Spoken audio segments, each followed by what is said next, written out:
पहलगाम आतंकी हमले के बाद भारत ने ऑपरेशन सिंदूर के जरिए ऐसा बदला लिया है कि जिसकी गूंज पूरी दुनिया में सुनाई दी। जहां मई साल 2025 के इस ताकतवर ऑपरेशन में भारतीय सेना ने पाकिस्तान को घुटनों पर ला दिया। उस दौरान पाकिस्तानी मीडिया ने चीख कर ये दावा किया कि भारत ने पाकिस्तान की न्यूक्लियर साइट किराना हिल्स पर हमला किया है। भारत बार बार यही कहता रहा है कि उसने पाकिस्तान की न्यूक्लियर साइट को निशाना नहीं बनाया। अब भारत के पूर्व सीडीएस जनरल अनिल चौहान ने भी इसे दोहराते हुए किराना हिल्स के पास ब्लास्ट का सच बताया है। Kirana Hills episode. I think I'll clarify this. At occasions it's been asked whether Kirana Hills were hit or not. That's where their nuclear facilities are there. And which Bharti had rightly clarified that we did not target Kirana Hills. I can maybe given kind of an explanation. Before those strikes, we had sent in a lot of loiter ammunitions at Sargodha. And Kirana Hills is about 10 kilometers north of Sargodha. So the loiter ammunition is looking for radars which are in and around Sargodha.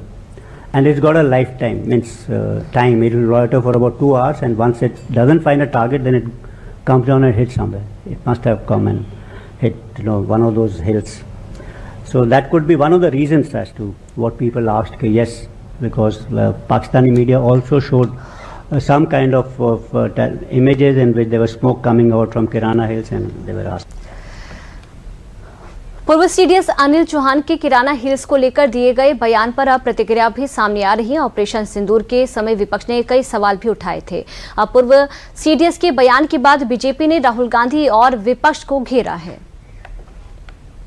Bharat के CDS general Anil Chauhan का बयान स्पष्ट करता है कि प्रधानमंत्री नरेंद्र मोदी के नेतृत्व में भारत ने आतंकवाद के खिलाफ कार्रवाई को लेकर न केवल दृढ़ इच्छा शक्ति, राजनीतिक इच्छा शक्ति दिखाई, बल्कि सेना को निर्णायक कार्रवाई की पूरी स्वतंत्रता दी।